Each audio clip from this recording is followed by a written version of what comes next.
जी हाँ दोस्तों, ये क्वेश्चन इतना इम्पोर्टेंट और आसान भी है कि आपको बस मैं ये ट्रिक थोड़ा सा याद करवाऊंगा। उसके बाद यूं ही आपका समझ में आ जाएगा। ठीक है, अगर आप एग्जाम से 2 घंटा भी पहले अगर इसको देख करके जाओगे ना, तो बस इस चीज़ को आपको समझना है। उसके बाद इस क्वेश्चन यूं ही आपके हाथ में हो जाएगा। एग्जाम में आप लिखना स्टार्ट करोगे तो आपका जब तक कंप्लीट आंसर नहीं होगा तब तक ऐसा नहीं कि आप भूल जाओगे, याद आते जाएगा, आप लिखते जाओगे। ठीक है, तो देखो यहाँ पर क्या है कि इराक में ब्रिटिश मैंडेट का वर्णन कीजिए। ठीक है,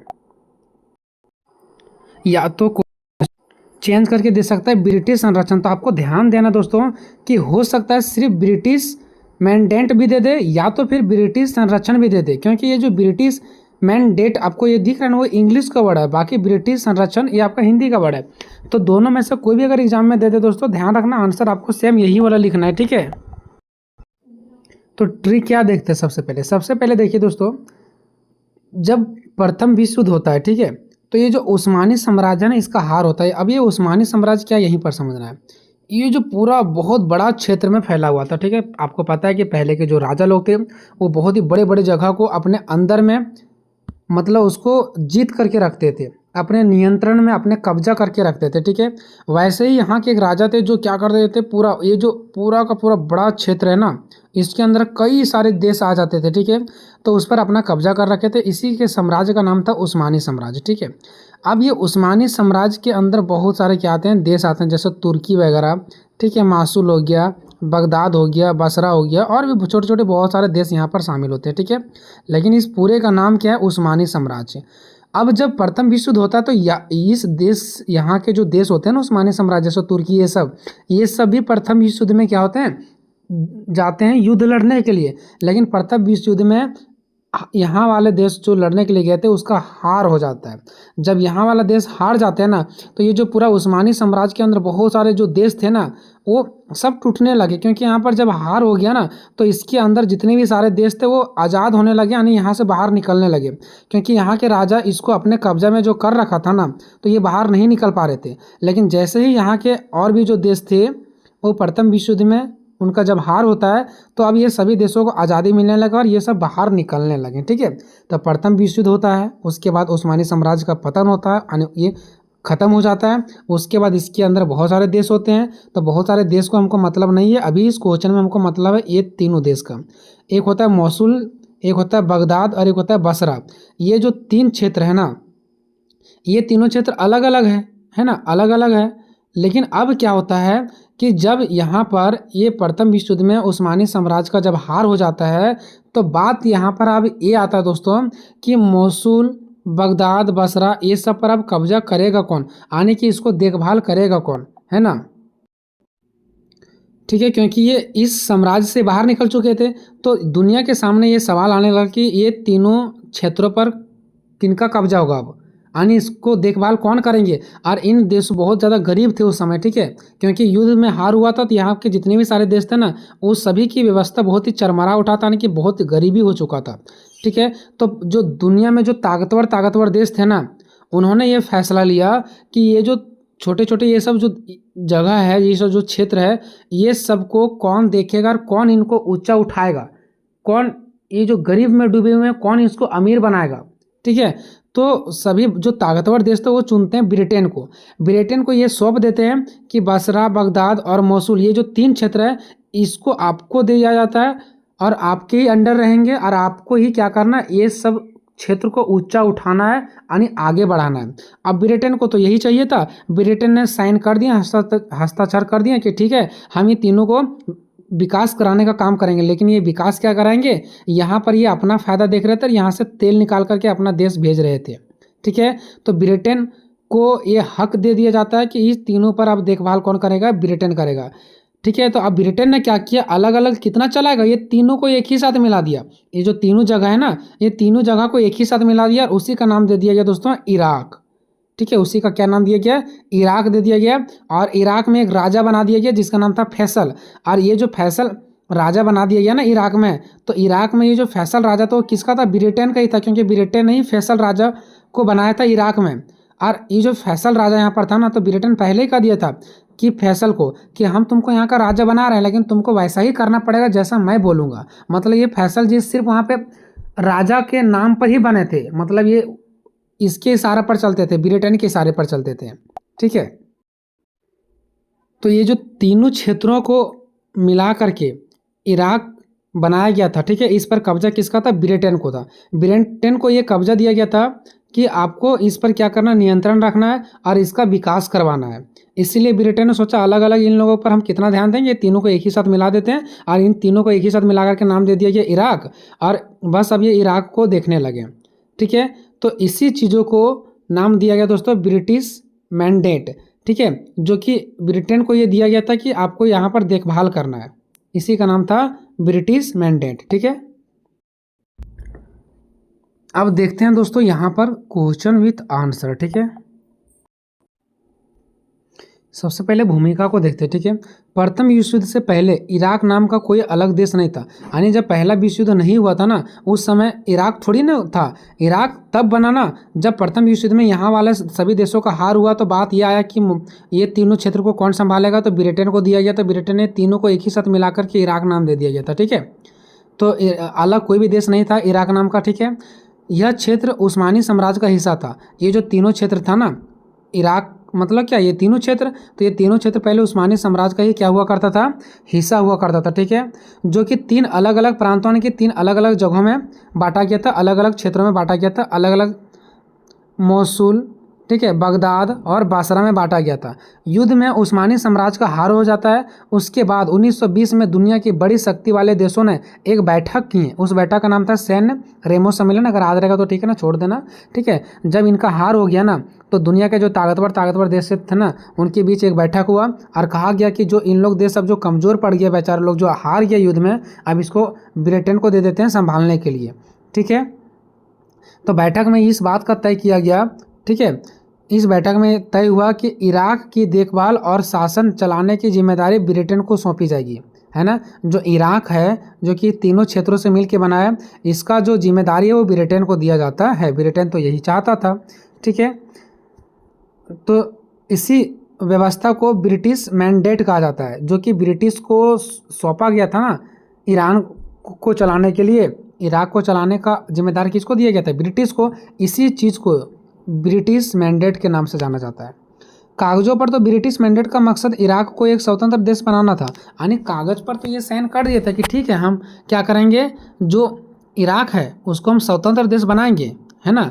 ब्रिटिश मैंडेट का मकसद था, ठीक है, बस कागजों पर ही कि हाँ उसका हम विकास करेंगे, लेकिन एक्चुअल में वो विकास नहीं बल्कि वो अपना फ़ायदा देख रहे थे। लेकिन वास्तव में ब्रिटेन का मुख्य उद्देश्य क्या था कि इराक के तेल के कुओं पर हम क्या करेंगे, कब्जा करना, वहाँ अपना दबदबा बनाना।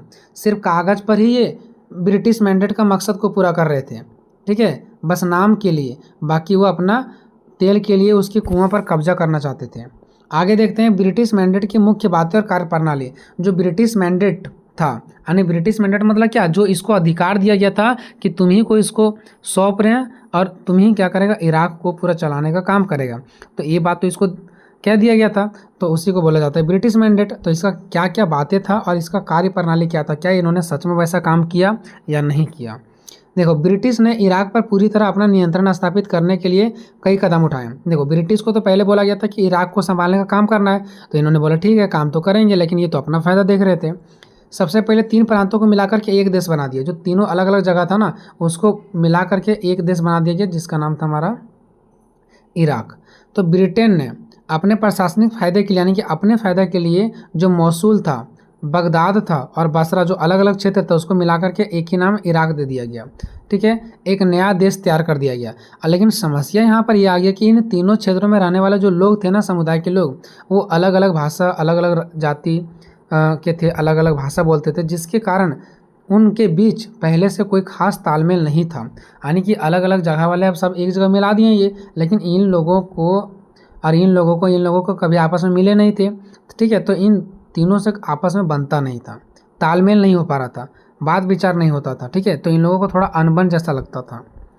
नेक्स्ट है किंग फैसल को राजा बना देना। ये क्या किए थे, ये जो ब्रिटेन है वो क्या किए, इराक में एक राजा बना देते हैं फैसल को, और कहते हैं कि जैसे हम आपको बोलेंगे वैसा ही यहाँ पर करना है। तो इराक के लोगों को भी लगेगा कि हमारे राजा फैसल है, लेकिन फैसल किसके आधार पर काम कर रहे थे, ब्रिटेन के आधार पर ये अंदर अंदर काम करवा रहे थे ये। तो दूसरा क्या है, किंग फैसल को राजा बनाना। ठीक है, लोगों में ब्रिटेन के खिलाफ भारी गुस्सा था। यानी लोगों में क्या था, ब्रिटेन के खिलाफ भारी गुस्सा था कि आपको दिया गया था हम लोगों के देश को विकास करने के लिए और आप हमारे ऊपर कब्जा कर रहे हैं। ठीक है, तो यहाँ के जो जनता थे ना इराक को, वो गुस्सा आ गया ब्रिटेन के प्रति। इस गुस्से को शांत करने के लिए ब्रिटेन ने सोचा कुछ तो करना पड़ेगा। तो ब्रिटेन ने चतुराई दिखाई, होशियारी दिखाई। उन्होंने फैसल, एक व्यक्ति का नाम, ठीक है, को इराक का राजा घोषित कर दिया। ठीक है, यानी इराक का एक राजा घोषित कर दिया, कौन, फैसल को। ठीक है, इसलिए वहाँ पे राजा घोषित कर दिया ताकि वहाँ के जो जनता लोग ब्रिटेन के ऊपर गुस्सा कर रहे थे ना, वो गुस्सा शांत किया जा सके। फैसल इराकी नहीं थे, फैसल जो थे ना वो इराकी नहीं थे। इराक का राजा बनाया गया था लेकिन ये इराकी नहीं थे, दूसरे देश के थे। ठीक है, लेकिन वे लोकप्रिय थे, यानी लोग उसको अच्छे खासे जानते थे।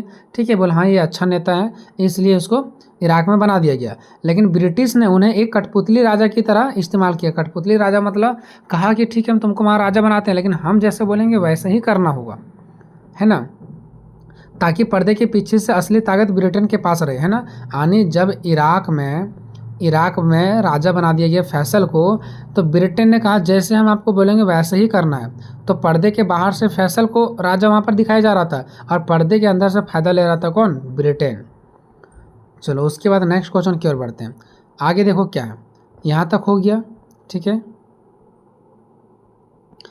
उसके बाद यहाँ पर देखिए नेक्स्ट है तेल पर नियंत्रण। तेल पर भी इन्होंने क्या किया, नियंत्रण किया। ब्रिटिश जो ब्रिटेन था ना, इसकी इराक में सबसे बड़ी दिलचस्पी वहाँ का तेल था। यानी ब्रिटेन का यही मकसद था शुरू से कि इराक का जो तेल है ना उस पर हमारा कब्जा होगा। 1920 के दशक में इराक में तेल के बड़े भंडार, यानी तेल के बहुत बड़े भंडार मिले। ब्रिटेन ने इराक पेट्रोलियम कंपनी के जरिए वहाँ के तेल संसाधन पर अपना नियंत्रण कर लिया। मतलब जो ब्रिटेन में भारी मात्रा में जो तेल भंडार मिले, उस इराक पेट्रोलियम पर क्या कर लिया, जहाँ पर तेल वगैरह का कंपनी होता है उसको पेट्रोलियम बोलते हैं, तो उस पेट्रोलियम कंपनी को पूरी अपने ही नियंत्रण में कर लिया। और ये फ़ायदा होना चाहिए था इराक का, लेकिन ये फ़ायदा हो गया किसको, ब्रिटेन को। ठीक है, जिससे इराक के आर्थिक फ़ायदे का बड़ा हिस्सा कौन ले लिया, ब्रिटेन के पास चल गया। आर्थिक फ़ायदे मतलब पैसा बहुत सारा मिला रहता है इसको, लेकिन इराक को नहीं मिला, बल्कि इसका फ़ायदा मिल गया ब्रिटेन को। आगे देखिए 1920 का इराकी युद्ध होता है, कि इराक में ही युद्ध होता है। ठीक है, जैसे ही 1920 में ब्रिटिश मैंडेट की घोषणा हुआ था।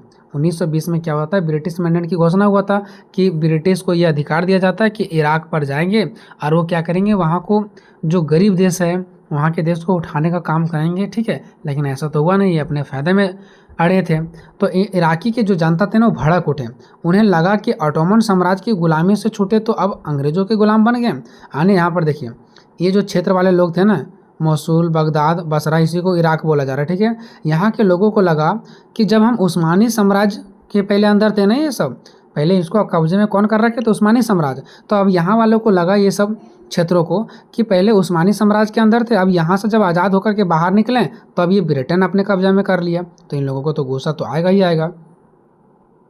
ठीक है, तो वही चीज़ यहाँ पर बताया जा रहा है। इसकी जनता भड़क उठी। उन्हें लगा कि ऑटोमन साम्राज्य की गुलामी से छूटे तो अब हमें अंग्रेज़ों के गुलाम बन गए। अंग्रेज़ों के खिलाफ एक बहुत ही बड़ा सशस्त्र विद्रोह शुरू कर दिया, यानी बहुत बड़े आंदोलन कर दिया।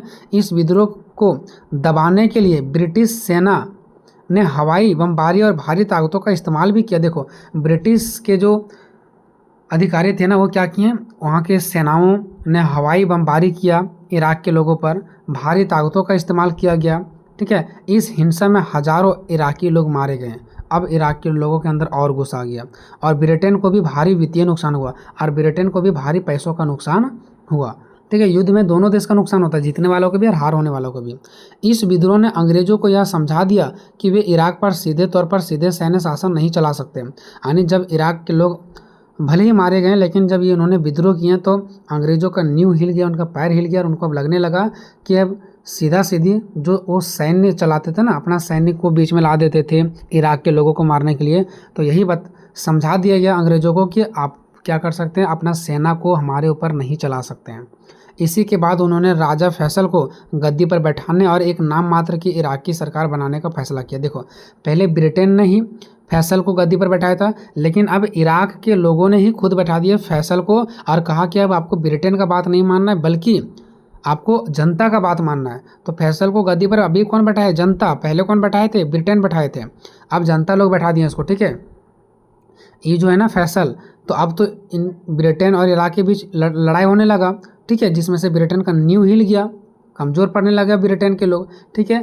तो अब इराक के लोगों का कहना था कि ठीक है कोई बात नहीं, इराक का राजा फैसल ही रहेगा, आप ही रहिए, लेकिन अब आप लोग को मेरा बात सुनना पड़ेगा, यानी कि इराक की जनता का बात सुनना पड़ेगा, ठीक है। आपको बस एक नाम मात्र का राजा है, ठीक है, आप अपने अनुसार कुछ नहीं कर सकते, आप बस एक नाम मात्र के क्या हैं, राजा हैं, बाकी सारा काम किसके अनुसार से होगा, इराक के जनता के अनुसार से होगा, ऐसा कहा गया, ठीक है। कि एक नाम मात्र की इराकी सरकार बनने का फैसला किया गया कि जो फैसल है ना उसको एक नाम मात्र का सिर्फ सरकार बनाया जाएगा, बाकी सारा कारोबार इराकी के अनुसार से होगा। आगे देखिए मैंडेट का अंत और इराक की स्वतंत्रता। अब धीरे धीरे क्या हो जाता है, मैंडेट का अंत हो जाता है, यानी कि ब्रिटेन ने जो कब्जा कर रखा था वो धीरे धीरे खत्म हो जाता है और इराक अब स्वतंत्र हो जाता है।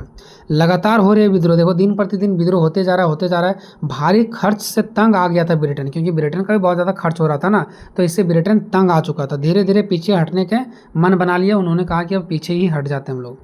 एक होता है एंग्लो इराकी संधि, एक संधि होता है जिसका नाम होता है एंग्लो इराकी।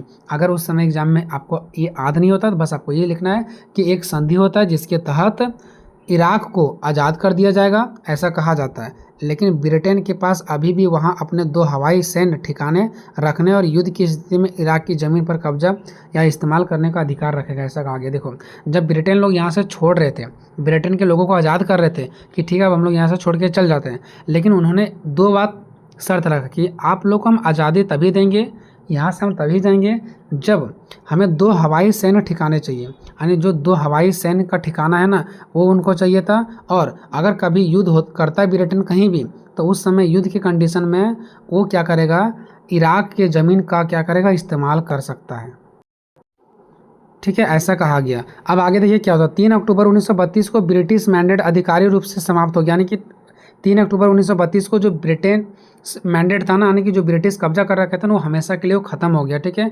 इराक को एक स्वतंत्र देश के रूप में शामिल कर लिया गया, यानी अब इराक जो है वो स्वतंत्र हो गया।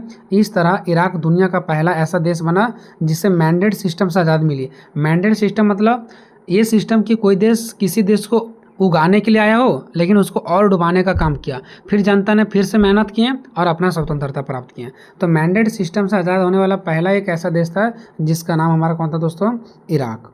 आगे देखिए निष्कर्ष में क्या है, संक्षेप में कहें तो इराक में ब्रिटिश मैंडेट एक ऐसा दौर था जिसने आधुनिक इराक की नींव रखी, यानी कि ब्रिटिश ने ये कहा था कि इराक को हम आधुनिक इराक बनाएंगे, यानी कि नया इराक बनाएंगे, तो इसका नींव रखे थे उन्होंने। बात ये कहते हैं कि आधुनिक इराक क्या करेंगे, हम बनाएंगे, लेकिन इसके साथ ही इसने इराक में भविष्य के लिए कई विवादों को भी जन्म दे दिया।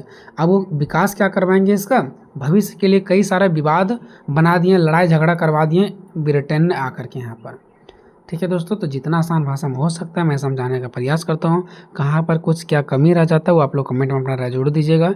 मिलते हैं नेक्स्ट वीडियो में, तब तक जय हिंद जय भारत।